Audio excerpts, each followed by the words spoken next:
네, 반갑습니다. 여러분 안녕하세요. 박프로입니다. 역시 우리가 주말에 예상했던 대로 오늘 삼성은 개파락으로 현재 7%가량 하락하면서 시작을 하고 있습니다. 지난주 금요일에 토요일 날 넘어가는 우리나라 야간 선물 시장이 8% 정도 하한가를 맞고 시작을 했었죠. 그리고 미국 나스닥 시장도 거의 4%, 반도체 지수가 거의 10% 정도 하락을 하면서 시작을 했기 때문에 현재 삼성에 대한 이런 하락폭 또 7% 정도 하락폭으로 개파락에 띄울 것이다 라고 말씀드렸던 부분들 기억하실 분들이 있을 거예요.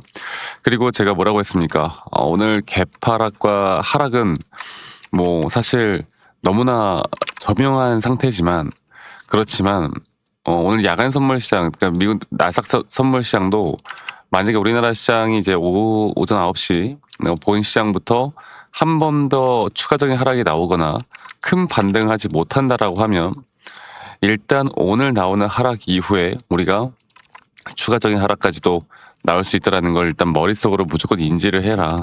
이렇게 말씀드렸었고, 지금 이제 우리가 주목해야 되는 건 그러면 왜 이런 하락이 나왔고 앞으로 삼성에 대한 하락이 어느 정도까지 나올 건지, 그리고 앞으로 추가적으로 하락이 나온다라고 하면 우리는 어느 구간에서도 또 대응해야 될 것인지에 대해서 말씀드리도록 할게요. 제가 기술적인 부분들도 함께 이야기를 할 거고, 이제는 젠스낭 CEO가 우리나라 와가지고 어제 SK 회장이랑 깐부치킨에서 회동도 하고, 또 메모리 쪽에 대해서 앞으로 또 선물이라고 하면 선물을 좀 주고 가고, 이제 로봇 쪽으로 앞으로 더 투자를 하겠다라고 이야기가 나온 만큼 분명 우리나라 시장엔 긍정적인 역할을 하고 그런 발언들을 많이 했는데, 제가 어제도 말씀을 드렸지만 깐부치킨이던 무슨 회동을 하던 엔비디아 젠슨왕이 돈을 준다던 뭘 하든 간에 주말에 나왔던 이 시장의 급락을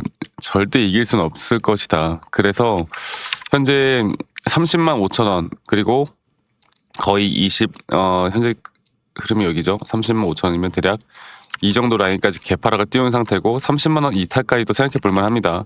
제가 조금 있다가 이 기술적인 부분들도 또 이야기할 거니까 여러분들 영상 끝까지 꼭 시청하시길 바라겠고요. 물론 단기적으로 조정이 크게 나오고는 있지만 또 너무 걱정하지 마시고, 우린 상승이 있으면 조정이 있는 것도 알아야 되고, 그 조정 단계에서 과연 눈치 보기 싸움이 과연 어디까지 떨어질 것인가, 이걸 정확하게 알아가는 게 중요합니다. 여러분들 영상 끝까지 꼭 시청하시길 바라겠고요. 구독과 좋아요 한 번씩만 눌러주세요. 그리고 구독, 좋아요 눌러주신 우리 시청자분들, 구독자분들 앞으로 더더더 좋은 일들 가득할 겁니다. 구독, 좋아요 한 번씩만 눌러주시고, 제가 지금 한 가지 더 좀 보고 말씀을 드리고 싶은 건, 일단 선물 시장이 크게 상승을 하진 못하고 있어요. 물론 여기서 더 추가적으로 엄청나게 하락할 것이다 이렇게 생각하지는 않거든요. 일단 주말간 반도체 지수가 10% 정도 하락했었고 나스닥도 거의 4% 정도 하락하면서 추세가 깨지는 모습들, 그리고 이번에 하락이 나왔던 이유는 제가 지난주부터 계속 여러분들께 말씀드렸던 거, 고용 지표가 만약 좋게 나오면 이거는 경제가 좋다는 걸 의미를 할 수도 있겠지만 주식 시장에서만큼은 최악의 재료다, 악재다, 이렇게 말씀드렸잖아요. 그리고 이거 하나 때문에 과연 주가가 떨어진 것이냐 이렇게 생각하면 절대 안 돼요. 네, 물론 고용 지표가 안 좋게 나오면서 시장이 안 좋은 흐름이 될 수밖에 없는 건 결국 금리거든요. 금리를 인하할 수 없다, 오히려 인상할 수 있다라는 공포에 이렇게 시장이 하락을 한 건데, 중요한 건 이렇게 고용 지표가 이렇게 나오다 보면 이제 이번 주 수요일에 있을 이 CPI, 소비자 물가 지수가 또 어떻게 될지 모르는 거거든. 소비자 물가 지수가 어떻게 될지 모르는 거고, 이 소비자 물가 지수에 대한 부분들이 분명 우리에게 더욱더 공포를 또 줄 수밖에 없는, 야 이것까지 만약에 안 좋게 나오면 더 어떡하지? 라는 공포를 줄 수밖에 없는 그런 흐름들이 나왔단 말이죠. 그리고 이제 다음 주에 있을 FOMC 금리 발표까지 이어지기 때문에 지난달까지 실적에 대한 이슈가 다 끝났다라고 하면 지금은 시장에 대한 변동성을 만들어줄 수 있는 건 바로 지정학적 리스크, 그리고 앞으로 나올 경제 지표들, 다시 한번 이걸 봐야 돼요. 아시겠죠? 그래서 저는 단기적으로 많은 이제 지표들이 이제 남았잖아요. 다음 주까지. 그런 변동성들은 계속되어 갈 수밖에 없다고 봅니다. 네, 단기적인 조정 제가 분명히 나와줄 수 있다고 말씀드렸던 것도 우리나라 코스피도 볼게요. 코스피 차트를 보면 코스피도 분명 여기서 고점을 넘기는 상승했지만 오히려 지수에 대한 상승은 나왔지만 오히려 RSI 고점을 하락하는 하락에 대한 다이버전스 과잉에서 너무나 명확하게 나왔기 때문에 오늘 코스피도 대략 이 정도 선, 네, 이 정도 선으로 시작할 거예요. 하락이 나오겠죠. 그럼 이 하락폭이 과연 어디까지 떨어질 것인가? 그걸 잘 판단하는 게 중요합니다. 그리고 어저께 이제 오펙 회의에서 그래도 호르무즈 봉쇄 이후에 이런 원유 증산에 대해서 합의를 했다라는 내용이 오늘 조금 전에 나왔습니다. 그래서 좀 원유 가격이 좀 안정되면서 우리나라 시장이나 글로벌 시장이 그래도 막 소비자 물가 지수나 또는 경제 지표에 대한 부분들이 좀 긍정적으로 나올 수 있는 그런 부분들도 저는 생길 수 있다 보고 있기 때문에 좀 봐야 되겠지만 단기적으로는 저는 아마 그래요. 마치 야 이거 찐 반등인 것처럼 막 이야기를 하다가 또 하락할 수도 있고 지금 삼성이 30만 원 이탈됐네요. 네, 30만 원 이탈됐고 오늘 또 이러면서 반등하는 척하다가 한 번 더 하락할 수도 있고 그러니까 이거를 정확하게 봐야 돼요. 정확하게 아시겠죠? 그러니까 지금 너무 막 일일비할 필요도 없고요. 우리는 우리의 기준과 원칙대로만 지켜나가는 게 너무너무 중요합니다. 그리고 환율 있잖아요. 환율이 막 사람들이 이제 환율이 1,560원대까지 올라와서 이것도 하나의 큰 리스크로 보고 있는데 이거는 좀 전에 말씀드렸던 금리 인상에 대한 불안한 부분들 또 우리나라 시장에서 외인들의 매도세가 상당히 많이 나오는 거 여기에 대한 영향을 받고 있는 건데 이거는 시장이 조금만 안정화되면 환율도 같이 안정화될 거예요. 그러니까 환율이 안정화되는 그 시점이 우리에게 진짜 다시 한번 매수 타점이 될 수 있을 것이다 라고 제가 말씀드리겠습니다. 그래서 우리가 이제 봐야 되는 건 제가 주말에도 이야기 좀 해드렸지만 삼성이 지금 30만 원 이탈됐잖아요. 대략 여기 라인까지 떨어졌잖아. 오늘 뭐 반등 나오는 척 해도요. 일단은 쉽사리 막 무조건 찐반이다 생각하고 매수할 게 아니라 저점과 고점을 이어봤을 때 제가 최소 0.618 이전에 한번 조정이 살짝 나왔던 이 지지를 했던 거래량이 많이 터졌던 이 자리까지는 충분히 하락할 수 있기 때문에 우린 진짜 중요한 타점은 첫 번째로 시장을 먼저 봐야 되고 이게 가장 중요하고요. 그 뒤에 나오는 기술적인 타점을 기술적인 시그널을 내가 어떻게 끌고 갈 것인가 그리고 그 조정 뒤에 나오는 상승을 우리가 또 어떻게 만들어 나갈 것인가. 제가 최근 삼성에 대한 단기 매도 타점도 그렇고 코스피에 대한 단기 매도 타점도 그렇고 여러분들과 함께 계속 이야기 드리면서 많은 것들을 정말 제대로 잘 파악하고 우리는 우리만의 기준과 원칙을 지켜나가는 게 너무너무 중요하다라고 제가 이야기해 드렸습니다.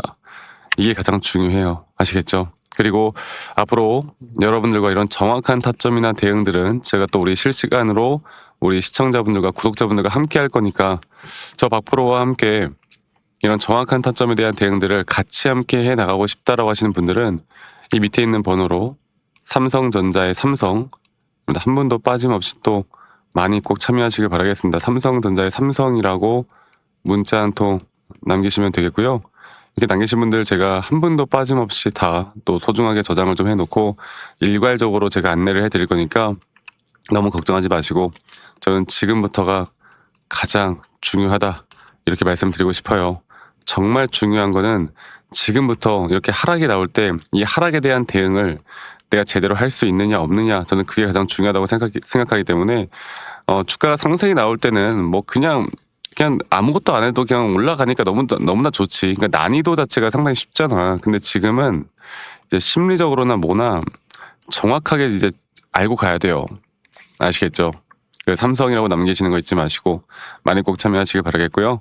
그리고 제가 하나 더 좀 말씀을 좀 드리고 싶은 게 우리가 지금 이제 어느 정도 주목받고 있는 섹터들은 다 나왔거든. 그런데 저는 예전에 그 스마트폰이 처음 출시가 되었을 때 혁신이었고 세상을 바꿨습니다. 근데 여러분들 두 번째로 말씀 좀 드리고 싶은 건 그거예요. 앞으로 이런 게 뭐가 있을 것이냐. 저는 스마트 글라스를 보고 있거든요. 최근 메타가 출시를 먼저 했고 삼성과 구글이 그 다음 출시 예정이고 애플이 올해 아니면 내년에 출시를 해요. 근데 시장은 아직 여기에 주목하고 있지 않아요. 우리가 미리 선점을 하는 게 너무나 중요하겠죠. 제가 여기에 대해서 이야기를 좀 해드릴 거니까 여러분들 영상 끝까지 꼭 시청하시길 바라겠습니다. 아시겠죠, 여러분들? 네, 영상을 끝까지 시청해 주셔서 감사합니다. 제가 여러분들에게 이제 우리가 주목을 해야 되는 게 이제 많은 또 AI 반도체나 여러 가지 또 피지컬 AI도 마찬가지고 이미 주가는 상승을 하고 있고 앞으로 추가적으로 더 상승이 나온다 한들 이 상승폭이 이제는 이 고점 단계에서 제한될 수밖에 없단 말이죠. 그런데 우리가 이제 흔히 말하는 여러 가지 섹터들이 있지만 저는 이 스마트 글래스에 우리가 좀 더 집중을 해야 된다고 봐요. 우리가 과거의 흐름을 보면은 2007년도에 아이폰이 등장한 이후에 2010년도에 스마트폰이 대중화되었고 그리고 2023년도는 또 GPT 또 2024년부터 지금은 AI 에이전트 시장이 되었습니다. 그러니까 AI를 눈앞에서 사용하는 시대라는 건데 자, 스마트폰은 결국에 우리가 손을 들고 봐야 되고 스마트 글래스 같은 경우는 이제 눈앞에 AI가 떠 있는 거예요. 지금 현재 메타, 이 페이스북, 이 메타가 먼저 시작을 했고 이제 앞으로 구글, 삼성, 애플까지 뛰어들 수밖에 없는 시장이거든요. 자, 그러면 이제 여기서 우리가 이 관련된 섹터에서 또 뭘 봐야 될까를 보면 또 핵심 부품들을 봐야 되겠죠. 첫 번째로 마이크로 올레드가 있고요. 두 번째로 광학 웨이브 가이드. 뭐 예를 들어서 우리나라에서는 뭐 캠트로닉스라는 종목이 있는 건데 지금 또 세 번째로는 카메라 모듈이 있고 네 번째로 AI 반도체 또 다섯 번째로 음향 센서 쪽이 다시 한번 부각이 될 수밖에 없습니다. 그러니까 이미 오른 대장주가 아니라 앞으로 뭐 예를 들어서 현재 메타가 스마트 글라스를 장악하고 있는 시장에서 이 메타가 또 선택하는 기업들이 앞으로 10배, 20배 더 갈 수 있는 종목들이 있단 말이죠. 아직도 저점 바닥에서 올라오지 못한 섹터들이 분명히 있는 거고 그런 섹터들을 우리 이제 알아야 되는 게 뭐 예를 들어서 메타 스마트 글래스가 나온다. 뭐 최근에 주목을 받고는 있지만 주식시장에서만큼은 아직까지 주목을 받지 못하는 섹터고 예를 들어서 뭐 메타 레이벤 스마트 글래스가 판매량이 폭증을 하게 되면 지금 현재 이제 삼성과 구글이 공동 개발하면서 또 이 스마트 글래스가 출시가 되고요. 이제 애플까지도 최근에 VR이 약간 저조하면서 이 스마트 글래스 쪽으로 많은 투자를 하고 있단 말이지. 그러니까 이 스마트폰 교체 사이클이 시작이 될 수밖에 없고 그럼에 따라서 이 부품에 대한 공급망이요 폭발할 수밖에 없습니다. 그러니까 이 뭐 애플, 삼성, 구글, 메타 그리고 엔비디아까지 정말로 이제 스마트 글래스의 삽을 완전하게 팔 수밖에 없는 기업을 찾아가는 게 너무나 중요하거든요.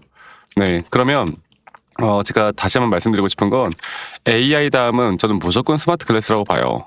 아이폰이 세상을 바꿨다면 이제 스마트 글래스는 인간의 눈을 바꿀 수밖에 없고 아직도 시장 초기고 각종 빅테크 기업들이 어마무시한 돈을 투자를 하고 있습니다. 이 VR이 생각보다 대중적이지 못하거든. 그런데 이 스마트 글래스 같은 경우는 너무나 대중적으로 접근할 수밖에 없기 때문에 아직까지 시장은 엔비디아를 찾고 또 삼성을 찾고 SK 하이닉스를 찾지만 이제는 이런 관련된 섹터들이 더욱더 AI, 스마트 글래스 그리고 또 앞으로 거기에 대한 숨은 공급망을 연결하는 구성 이런 모든 것들이 부품주에서 나올 수밖에 없다는 겁니다.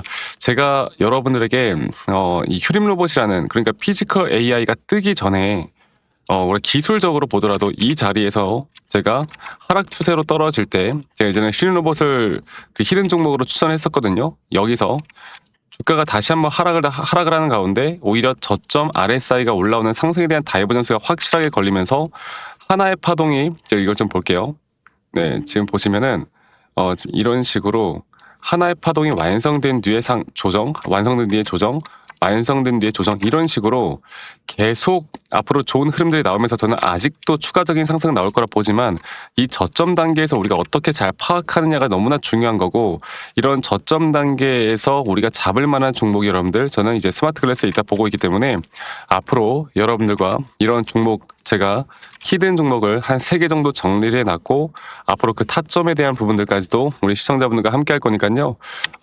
여기에 대한 관심이 있고 이런 히든 종목을 알고 싶고 우리가 저점 매수를 할 만한 종목에 대해서 저와 함께 같이 이끌어가고 싶다라고 하시는 분들은 이 밑에 있는 번호 010-2931-8816번으로 저에게 히든 종목에 히든이라고 문자만 한 통 남기시면 저희 시청자분들 구독자분들이면 제가 누구나 다 받아보실 수 있도록 전달을 해드리도록 하겠습니다. 이 종목에 대해서 지금 관심을 가지고 우리가 시장 초기 단계 그리고 기술적으로도 확실하게 저점에 대한 매수 시그널이 확실하게 나오고 있는 상태이기 때문에 저는 아직도 저점 매수를 우리가 분할 매수 관점으로 조금씩 모아가도 괜찮다고 봐요. 그리고 이런 종목들을 확실하게 모아가야 우리가 몇 개월 뒤 혹은 반년 뒤에 정말 크게 뭐 예를 들어서 뭐 10배, 20배 그 이상까지도 바라볼 수 있는 종목들이라 보고 있기 때문에 이것만 잘 판단해서 우리가 이끌어가다 보면 분명히 좋은 결과 있을 겁니다. 아시겠죠? 꼭 기억하시고 저에게 히든이라고만 문자 남기시는 거 잊지 마시고요. 히든 두 글자만 남기시면 되겠고 앞으로 저는 계속 이 시장에서 뭘 주목을 해야 되는지 계속 여러분들과 함께 같이 말씀드릴 거니까 여러분들 저와 함께 앞으로 남은 또 주식 또 올해 또 2027년, 2028년도까지 함께 했으면 좋겠습니다. 여러분들 많이 꼭 문자 남기시길 바라겠고요. 오늘 하루도 행복한 하루 보내시길 바랄게요. 감사합니다. 박프로였습니다.